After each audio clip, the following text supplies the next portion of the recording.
The Paracave Podcast, proudly brought to you by major sponsor Jack's Pale Ale, exclusively available at Parramatta Leagues Club, Shannon Cooney from Glenmore Park Realty, BTZD Clothing, and the official media partner of the Paracave Podcast, the Parramatta Times.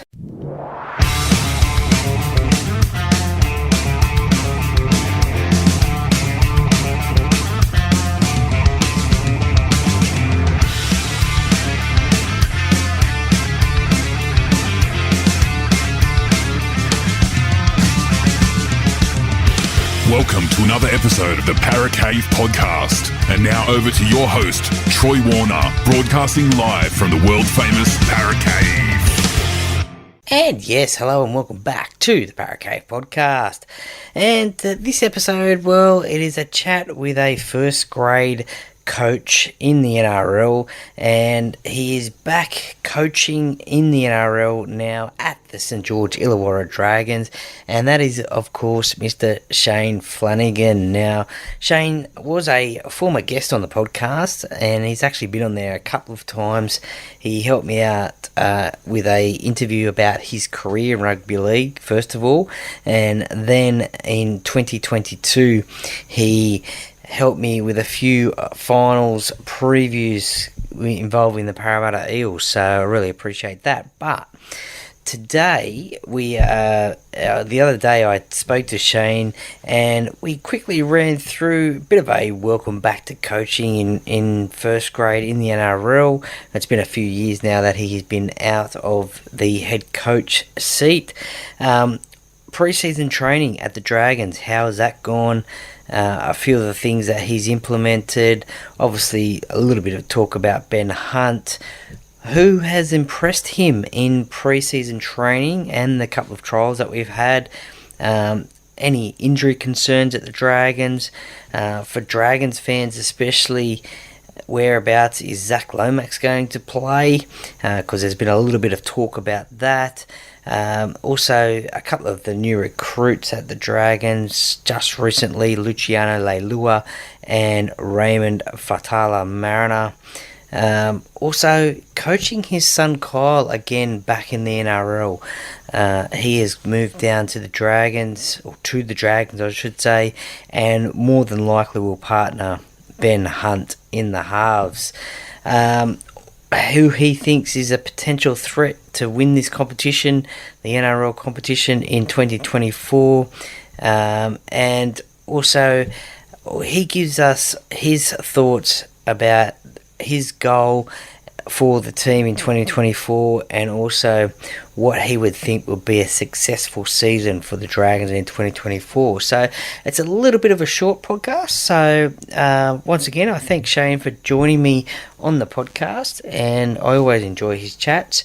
And look, this is one for rugby league fans, but probably more Dragons fans. So if there's any Dragons fans out there that you know of, please feel free to share the podcast around, and so they can have a listen from their head coach of the Dragons, and that is Shane Flanagan. So enjoy, and I'll now hand it over to myself and the interview with Shane Flanagan.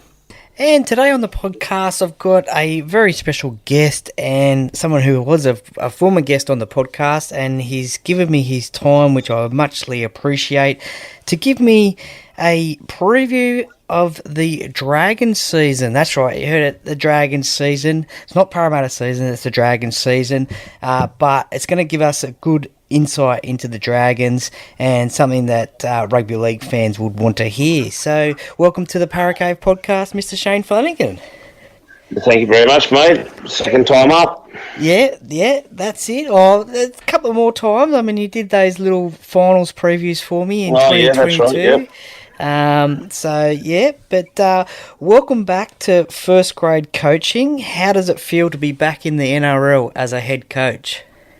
It's being in charge of your own team is always something I wanted to do and I like doing. It's definitely probably even though I've only been burning out of it, 2 or 3 years, it's definitely the workload hasn't changed, that's for sure. And there's probably a few more things to do, a lot more staff, even increased over 3 years. So, I've really enjoyed it. We've got some really good staff at the Dragons at the moment, and, we've trained really hard for the last couple of months. So we've put ourselves in a really good position to start the season off really well. And what are some of the things that you've implemented as head coach when you arrived there? I believe one of the first things was to split up the training between Kogarah and Wollongong. How's that gone with the players? Yeah, it's been good. I think it's a really good mix-up. We've probably got about 13 out of our top 35 live in Sydney and around Cronulla or down near Brighton and so on. So that's it's a good mix up for them. And even the boys south of Wollongong, live coming up, we play 5 or 6 games at Kogarah per year. So they love coming up and training there. It's a good surface. And it's a really good mix up. So that, and obviously a bit of a change in the training environment. Sometimes you do get sick of training in the same gym and the same dressing rooms and all that sort of stuff for long periods of time. So it is a good mix-up. No, that's good. Anything else that you've sort of implemented whilst you got there?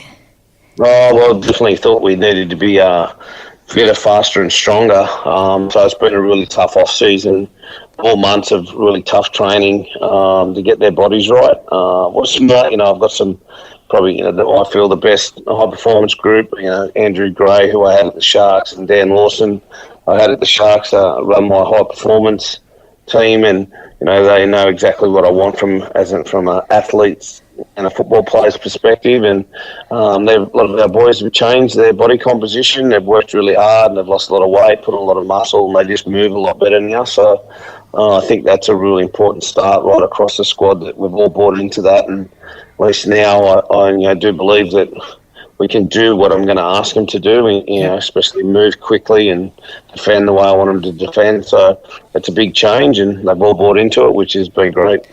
Nice. Now, it must be good to know that Ben Hunt has committed to staying at the Dragons, as last year there was a little bit of talk about an early release, but he's actually said that he's going to stay there and is committed to the Dragons. I guess that's less of a distraction now.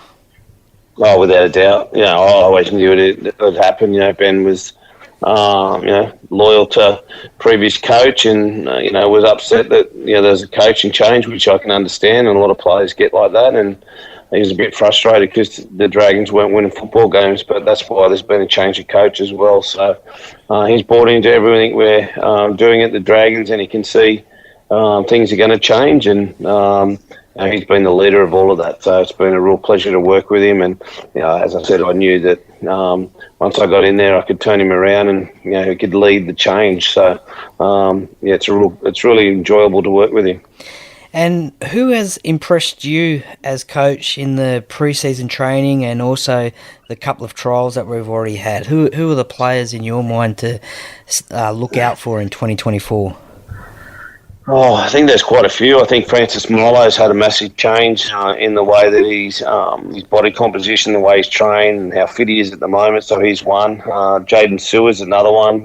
Worked really hard for 4 months to get himself, the shoulder reconstruction, and then has had some ankle and lower limb injuries over the last couple of years. So he's worked hard for 4 months and got himself in really good shape. So I expect him to have a really good year. Started well in the trials, and then the other one was probably, Moses Surley, very similar to Jaden Sewer, got his body right, as fit as he's probably ever been. Such a big man, moved fast, so he's going to have a really good year.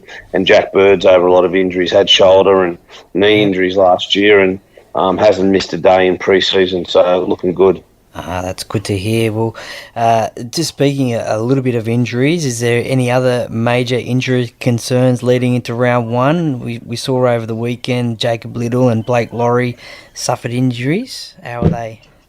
Not too bad. Both are, really, really good chances of playing round one. Jacob Little, I think, more than likely will play.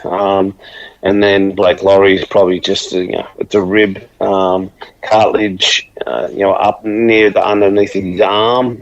So a bit of a strange spot to have it. And But we'd like to think that he's a real good chance. But we wouldn't push him if he's not right, because you don't want to push him out there and have him give him a needle to play, and then he battles with it for 4 or 5 weeks at the start of the season. We'd rather get him right and trot him out in round 2 or round 3. But we'll check on that one. But I'd like to think both of them are good chances.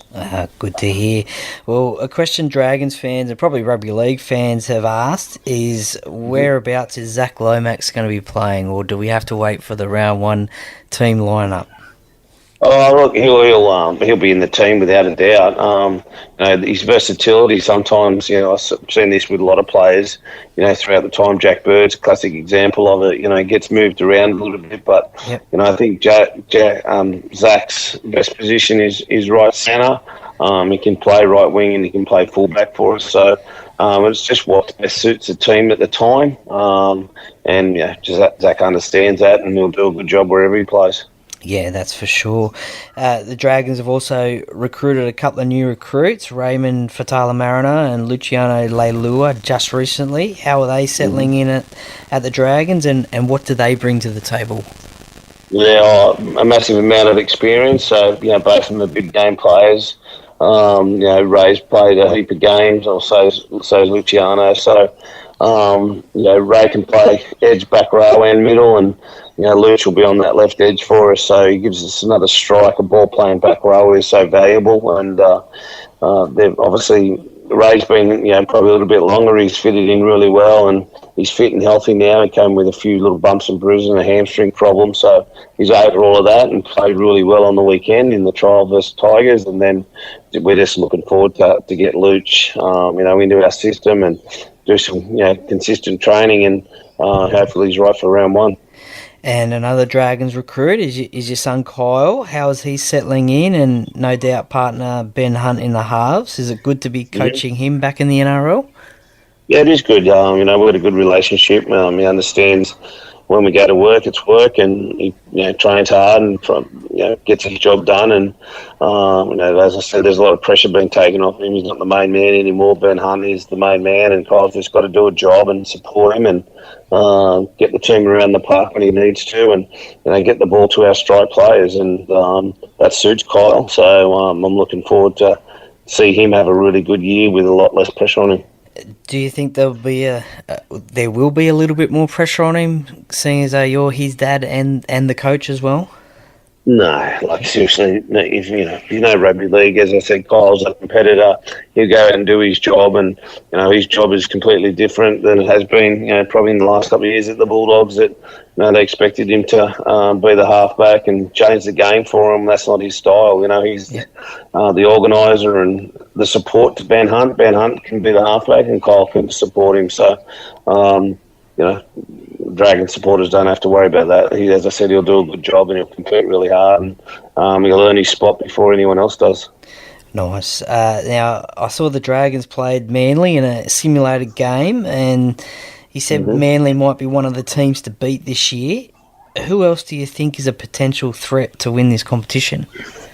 I always say the Roosters. I see the Roosters roster, and they've got so much strike. Their outside backs are tall, athletic, and can jump over the top, but they can also carry the ball. They're big, and Kiri's a great player.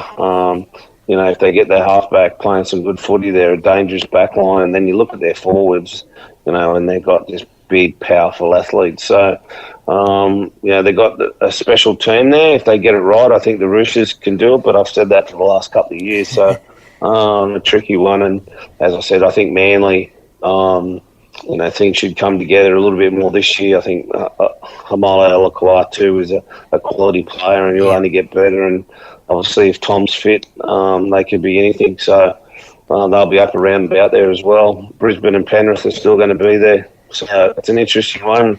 And just outside of that, you've still got the Melbourne Storms and Cowboys and all that sort of stuff. So there's so many teams and it's so close.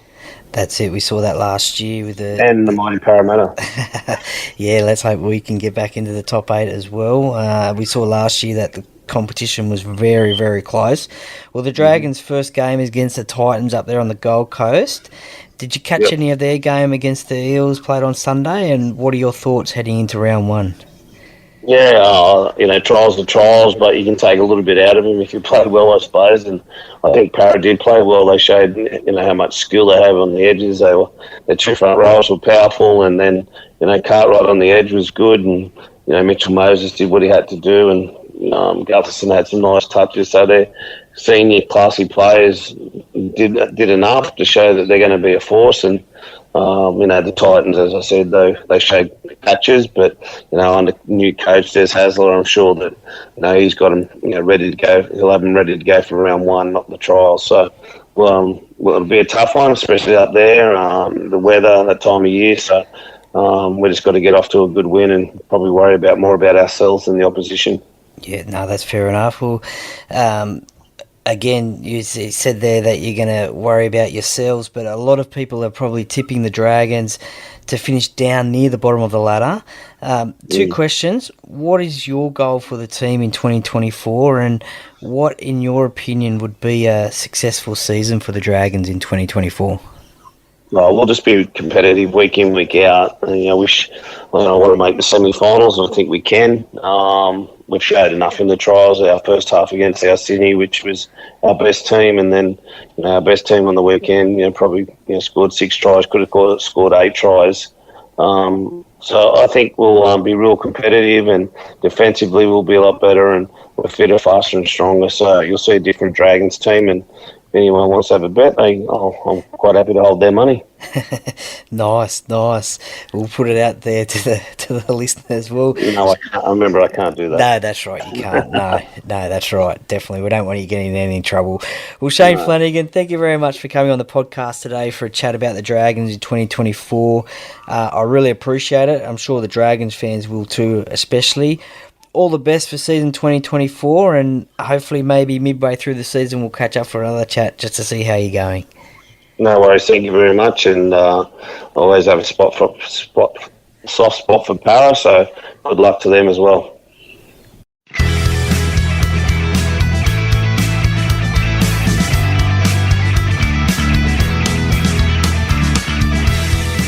Thank you for listening to another episode of the Para Cave Podcast. See you next time.